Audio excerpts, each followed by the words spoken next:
Hi, I'm Rachel, and I gave my mom a kidney. I remember the first thing I saw when I woke up wasn't the ceiling or the IV pole. It was the nurse adjusting something near my bed. Her voice soft as she said, my mom was doing great. That the transplant was successful. I nodded, still groggy, and thought, good, then I did it right. My side ached, dull and heavy, like someone had scooped out part of me and left it hollow. But inside that ache was something almost peaceful. I had done what a daughter was supposed to do. The room was quiet, filled only with the slow rhythm of hospital monitors and the occasional soft footsteps from the hallway. I looked at the chair next to my bed, empty, and thought maybe she was resting too.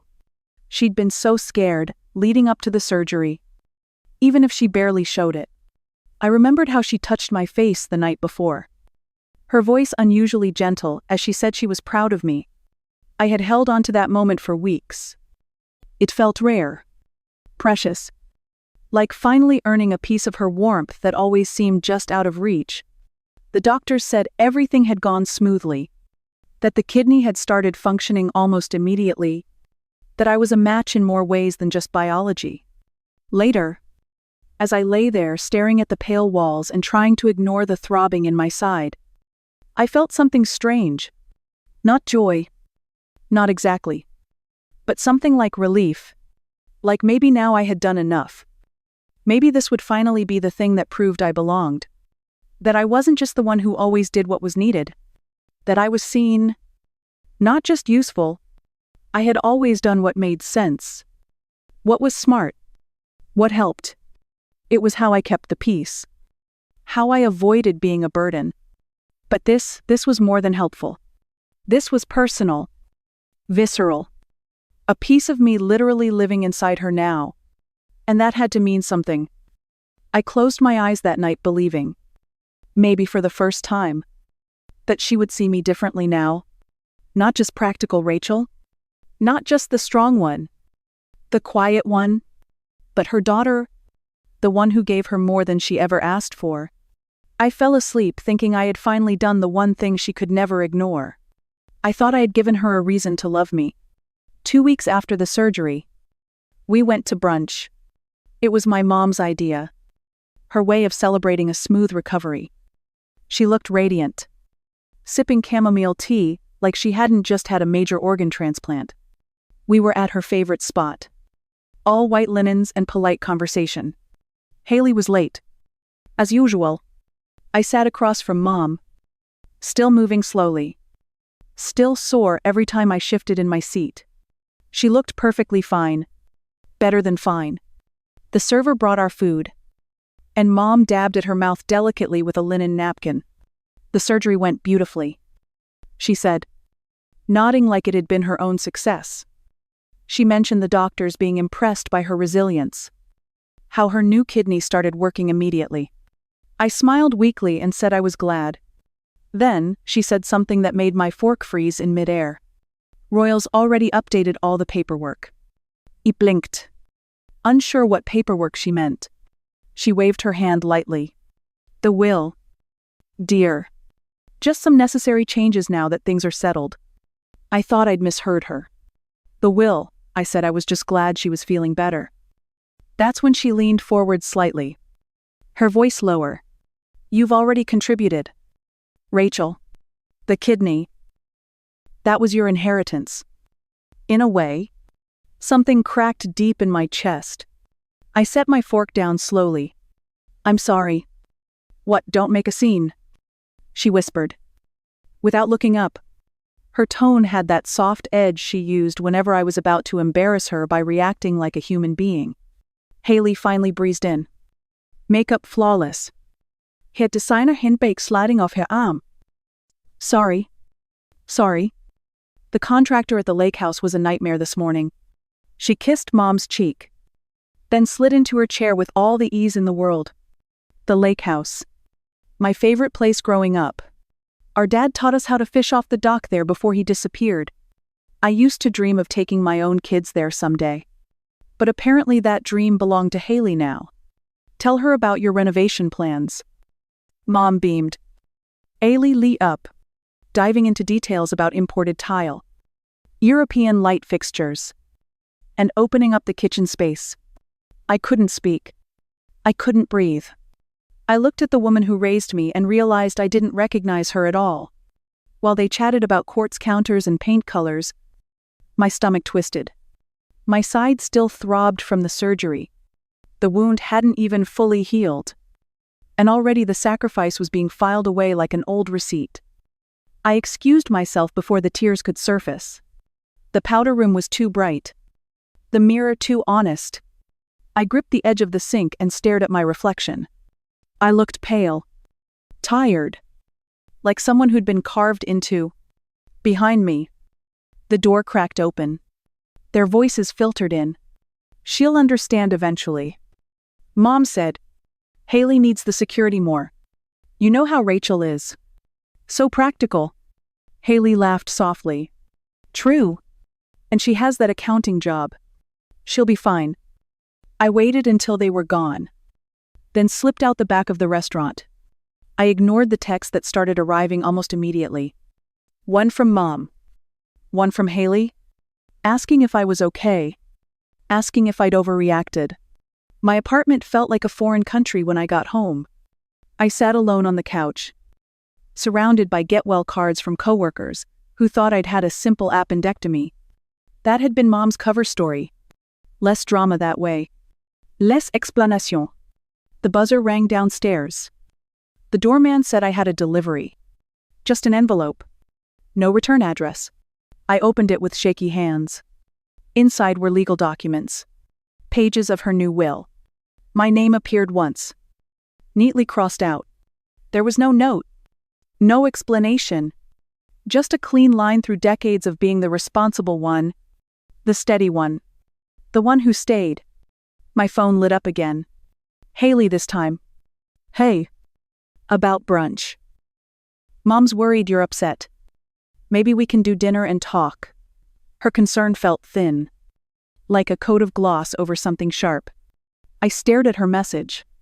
At the papers in my lap.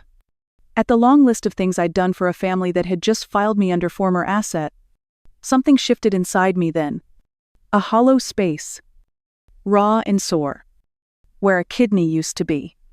And something else taking shape in its place. Something I hadn't felt in a long time. Clarity.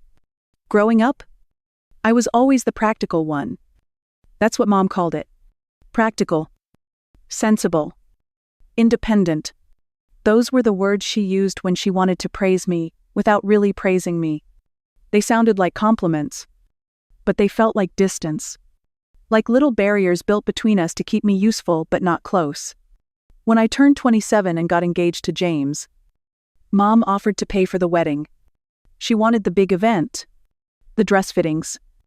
The guest list. The spotlight. I told her no. I said I'd rather keep it small. Quiet. Something that felt like us?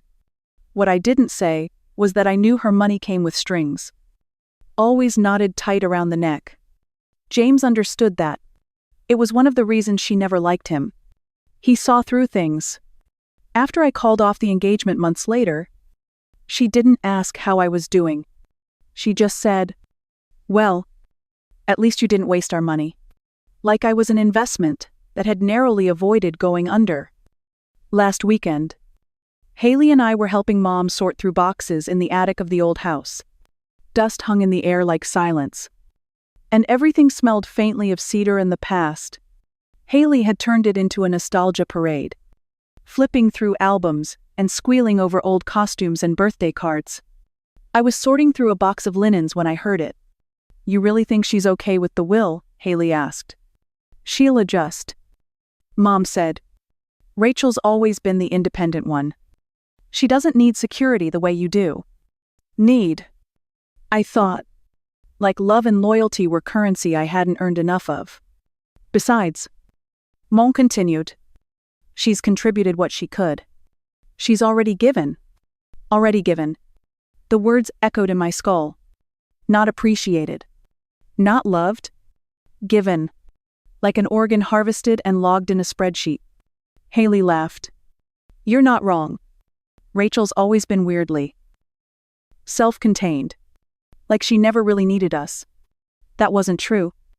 I just learned early that needing them didn't change anything. I froze behind the half-open door. Heart pounding. Breath caught like a pebble in my throat. And just like that, I understood. To them, I was a phase already completed. A closed chapter. My usefulness had expired. Later, while Haley laughed over a photo of her 5th birthday party, I noticed something. It was my 10th birthday. Actually. But the photo showed Haley blowing out the candles while I stood off to the side. Already smiling that tight. Practice smile I'd worn my whole life. Mom got me that dress for the party, Haley said, brushing a finger over the photo.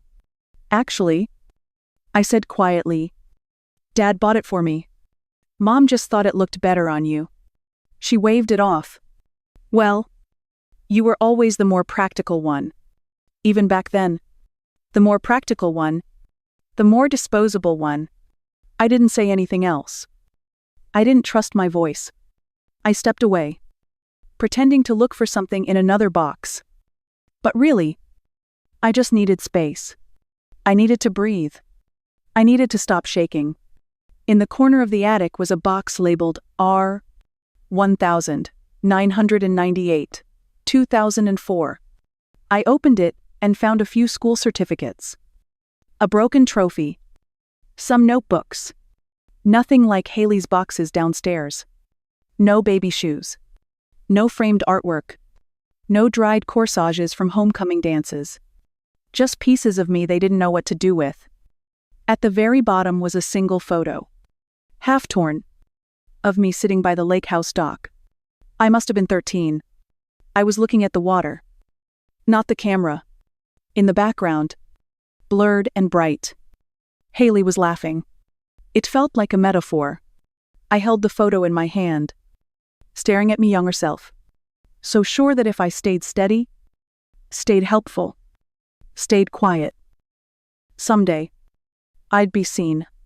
But all I'd become was convenient, predictably, forgettable, practical, independent, disposable. I couldn't stop thinking about the will, about how easily my name had been crossed out, about how calm Mom was when she said it. Something in me had shifted since that brunch. A hollow curiosity had started to spread, replacing what used to be blind loyalty. I remembered Royal, our family lawyer. He'd been around since I was a teenager, always sitting quietly beside Mom at family events. Polite, but forgettable. I looked him up online, found the office still listed under his name, and walked in without an appointment. He wasn't there. But I asked the receptionist who used to work for him during the time my father left. She hesitated, then mentioned a woman named Julia who'd been his assistant for years. I left with a name and a shaky sense that something was waiting just beneath the surface. Finding Julia wasn't hard. She ran a small bookkeeping business in town now. Her office was tucked behind a florist shop, quiet and cluttered. I told her who I was, and her expression changed instantly like she'd just seen a ghost. She offered me a seat, said she hadn't thought about my family in years. Then she paused, leaned in, and asked if I remembered anything about my dad's exit. I said I was told he left. No goodbye. No explanation. Julia sighed. That's what they wanted you to believe. I stared at her, frozen. She said my father had discovered some serious financial manipulation in the family company. Losses that were hidden. Funds moved around. It wasn't criminal yet, but it was enough to cause damage if it got out. He planned to take it to the board. He was ready to come forward. And then, just like that, he was gone. I asked if Royal knew. Julia nodded slowly. But your mom controlled everything. Legally. Financially. Emotionally. My head spun. I tried to imagine my dad just leaving without fighting back. It didn't match anything I remembered about him. He wasn't weak. He wasn't a coward. Julia looked at me like she knew what I was thinking. He didn't leave. Rachel. He was removed. I left her office with my heart pounding. The story I had clung to for years suddenly cracked wide open. If Mom lied about him, what else had she rewritten? I got in my car, stared through the windshield, and felt the pull of memory. The lake house. It was where we spent every summer. It was the last place I remembered being happy as a whole family. If there were answers anywhere, they'd be there. Somewhere in the corners of that house. In the drawers Mom never let us touch. In the silence she had spent years crafting like a fortress. I started the engine and headed toward the past. I wasn't ready, but I was going anyway. The lake house hadn't changed. The same uneven steps led up to the porch. The same creaky screen door resisted my hand. It smelled like damp wood and time, like a memory trying to disappear. I walked through the quiet rooms slowly, feeling the echo of past summers pressing against my chest. I remembered Dad making pancakes in the kitchen. I remembered him teaching me to skip stones on the lake. Then one summer, he was just gone. Mom always said he left because he couldn't handle the pressure. That he abandoned us. That we were better off. But I couldn't stop thinking about what Julia told me. And I couldn't stop remembering the way Mom's voice always got sharp when I asked about him. I went into the study. It used to be Dad's space. Mom had turned it into a storage room. But the old desk was still there. I opened drawers carefully, one by one. Old receipts, tax forms, stationery with faded ink. Then, in the very back of the bottom drawer, taped under a panel, I found an envelope. It had my dad's handwriting on it. The letter inside was creased, never folded properly, like it had been stuffed away in a hurry. It wasn't finished, but the part that was there was enough to take the breath from my lungs. Rachel, I know what they're threatening. Don't let them make you believe I walked away. Your mother is orchestrating this. She's moved money in my name. If I don't leave quietly, she's going to let me take the fall. I'm trying to protect you and Haley. But if you ever find this, just know I wanted to fight. I just didn't know how without hurting you. The ink faded after that. The page ended mid-sentence. I read it again. And again. My hands were trembling. The room tilted slightly. He didn't leave us. He was forced out. Set up. Silenced. All this time, I'd mourned a father I thought gave up, and he had been trying to save us. Save me. I sat down hard on the edge of the desk. The letter still in my grip. I couldn't breathe. My chest ached in a way that was too familiar. Like my body remembered losing him before my mind ever understood it. I sober rose. But I swallowed it. I stared out the window at the lake. The water still and empty. She lied to me. She lied to both of us. I looked at the letter again. My fingers curling tight around the edges. No more silence. No more pretending. No more keeping secrets that didn't belong to me. I stood up, tucking the letter into my jacket. My voice was gone. But something else had returned. Purpose. Fire. The kind that doesn't ask permission. She erased him. But I was going to write him back in. Aunt Karen didn't look surprised when I showed up at her door holding the torn letter. She just stepped aside and said, I figured it was only a matter of time. Her house smelled like coffee and old paper. And somehow that made me feel steady. Like the ground wasn't shifting so violently beneath me. We sat at her kitchen table as I told her everything. About Julia. About the lake house. About the words Dad had tried to leave behind. She listened quietly, nodding. Then she disappeared into her back room and returned with a worn manila folder. Your mother thinks she erased everyone who questioned her, Karen said, sliding it across the table. But some of us kept receipts. Inside were old emails. Letter pages. Financial notes from the family company. My dad's handwriting appeared over and over again in the margins. Questions. Calculations. Warnings. It was all there. The beginning of the end. And suddenly, I realized something terrifying. He hadn't been paranoid. He'd been right. Karen tapped a sheet near the bottom. These payments, 2 of them went to families who were close to your mom back then. I remember your dad saying something about hush money. The numbers lined up. The timing fit, and the silence that followed his disappearance suddenly made horrible sense. I didn't sleep that night. I sat in my apartment, laptop open, surrounded by papers and printouts. I looked up Royal's former cases, his previous clients, anything that hinted at a pattern. The more I dug, the worse it got. My mother had built her life on reputation, on polish, on keeping the truth just out of reach. But I had always paid attention. I just hadn't known what I was seeing. When Karen mentioned Haley's credit issues, I searched her name through some public financial databases. It didn't take long to find something. Maxed out cards, club memberships, debt hidden behind dummy accounts. Haley was drowning, and Mom had likely changed the will to cover it up, to rescue her favorite one last time. It made sense.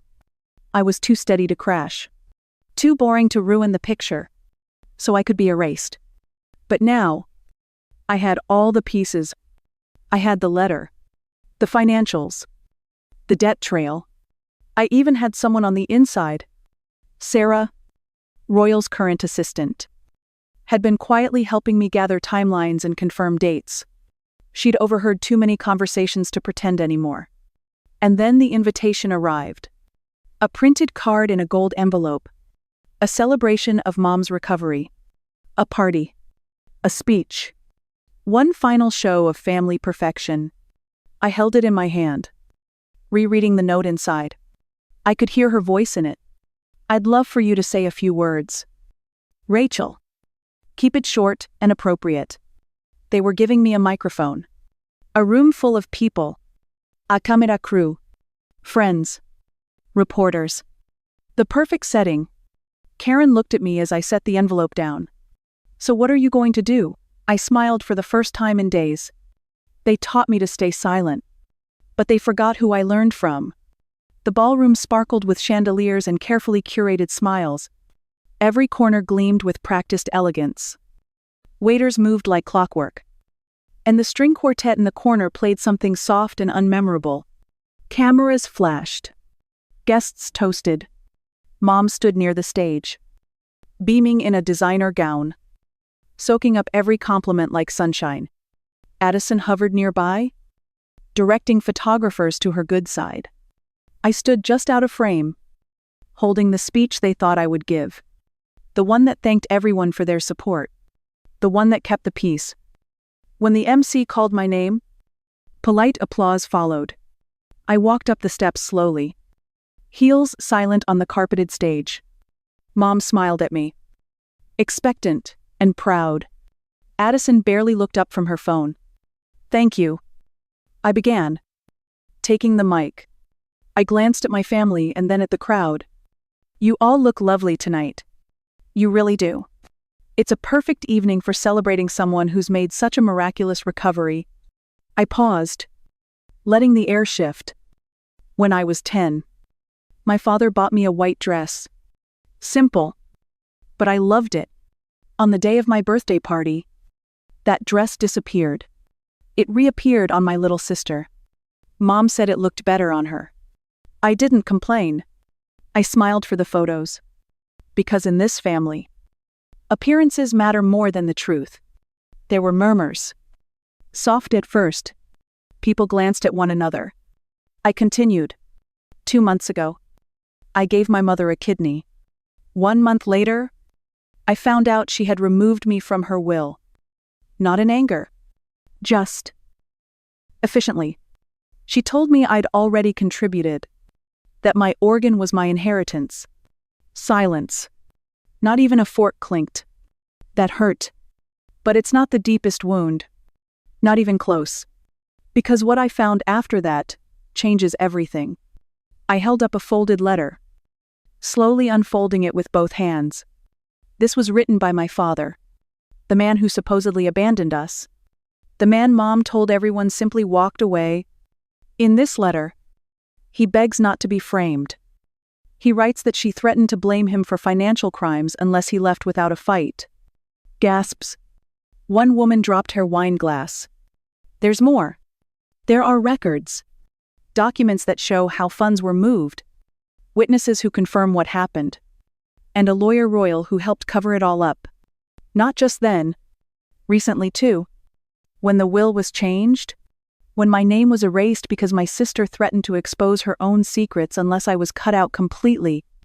I turned to Haley, who had gone pale. Your gambling debts. The offshore accounts. The fake names. I found them all. She opened her mouth. But no sound came. I looked back at the crowd. My family has built its image on perfection, control, clean lines and clean stories. But behind every smile was a deal. A silence. A cost. And tonight, I'm done paying. I lowered the mic for a moment and looked directly at my mother. You taught me to hide the cracks. But you also taught me to be meticulous. Observant. Quiet. That was your mistake. I saw everything. The room stayed frozen. Then someone in the back started recording. Another pulled out their phone. A ripple moved through the guests, like wind across glass. And just like that, the silence I'd been trained to keep was broken. I stepped down from the stage without waiting for applause. There wouldn't be any. Not tonight. Not after what I said. Behind me, voice rose confused. Angry. Hushed in the way people whisper when the truth makes them uncomfortable. A reporter moved toward me. I didn't stop. I simply placed a manila envelope on the press table near the front. Inside were copies of everything financial records. The letter from my dad. A transcript of the call Sarah had secretly recorded from Royal's office. I didn't need to explain anything else. The paper would speak louder than I ever could. Mom stood frozen near the table. Her smile gone. Her eyes locked onto mine like she still couldn't believe I had spoken. That I had broken the golden rule. But I wasn't afraid of her anymore. Not of what she'd say. Not of what she might lose. As I passed her, I leaned in just slightly and said it. Quiet enough for only her to hear. Keep the kidney. Consider it a parting gift. I didn't wait for her reaction. I didn't need it. The sound of clicking cameras followed me to the exit. I walked past Addison, who didn't meet my eyes. Her hands trembled around her phone. Too late to spin this into something pretty. All her stories had been written in pencil. Mine was inked now. Outside. The air was cooler. Calmer. I exhaled slowly. Like I hadn't done in years. Somewhere behind me. People were still trying to make sense of what had just happened. But that wasn't my job anymore. For the first time in a long time, I wasn't walking away from something. I was walking toward it. Toward my own story. My own piece. And this time, no one else would get to rewrite the ending. The fallout came faster than I expected. By the time I got home that night, clips from the speech were already circulating online. One was captioned, "She gave her mom a kidney. Her mom gave her nothing." Another just said, "The Powell family implodes." By morning, the media had picked up the story. Headlines ran with terms like financial scandal, forced inheritance fraud, and silent daughter speaks. Reporters camped outside my mother's gated neighborhood. Royal resigned before noon. A formal investigation into the family company began the next day. I didn't answer my phone. I didn't respond to texts or emails. I didn't watch the interviews or scroll the hashtags. Instead, I moved through the stillness of my apartment like someone trying to remember how to breathe in peace. Haley checked herself into a rehab facility 2 days later. It made the news. Her PR team released a statement about recovery, reflection, and accountability. I didn't comment. I had nothing left to say. Mom's lawyer sent an offer through Sarah. A revised will. Feuerrein statement. Additional assets. All I had to do was sign a non-disclosure agreement and release a statement clarifying that my speech had been emotionally driven. I declined. There was no anger in me when I said no. No satisfaction either. Just calm. Like the sound of a door closing softly behind me. Karen called once just to ask if I was okay. I told her I was. I wasn't happy. Not exactly. But I wasn't holding my breath anymore. That felt like enough. Some of the old family friends reached out too. A few apologized. A few asked if what I said was true. I didn't answer those either. I didn't owe anyone an explanation now. They had all chosen their silence when it was easier. I didn't attend the company's emergency board meeting when they voted to remove Mom from the CEO position. I didn't need to be there. Watching her fall wasn't the point. Being free from the need to explain myself, that was the point. A week after the party, I moved into a smaller place across the city. Nothing fancy. Just quiet. Clean. Mine. One morning, I stood at the window, coffee in hand, watching the sun hit the glass buildings across the skyline. The city didn't know what I'd been through. It didn't care. It just kept moving. And strangely, that comforted me. I wasn't the girl who gave too much anymore. I wasn't the practical daughter. I wasn't the backup plan or the safety net or the invisible middle. I wasn't a victim waiting for permission to speak. I was just Rachel. And for the first time in my life, that felt like enough. I didn't want revenge. Not really. What I wanted was space to breathe without justifying my pain. Space to exist without having to prove I mattered. So I used the silence that followed the chaos to build something new. It started with a message from someone I didn't know. Then another. Then dozens. People who'd watched the video, who had lived their own quieter versions of it. Daughters who had been erased. Sons who'd kept the peace until they broke. Spouses. Siblings. Caretakers, people who had traded parts of themselves for love they were never going to receive. I started meeting with a few of them in a borrowed church basement. We drank coffee from paper cups and shared stories we'd been told to forget. Someone suggested we give it a name. Someone else printed flyers. Before I knew it, we had a logo, a website, and a list of people asking for help.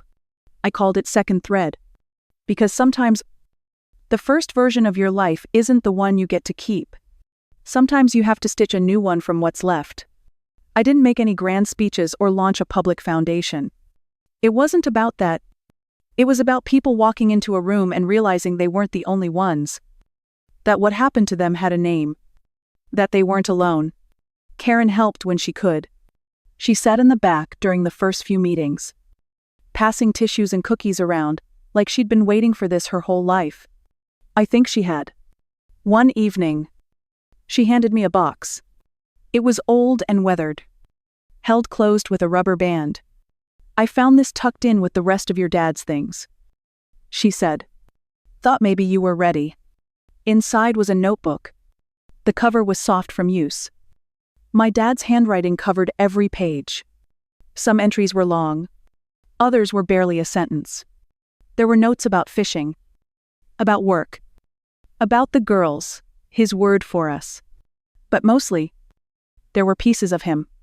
His worries, his hopes, his quiet love.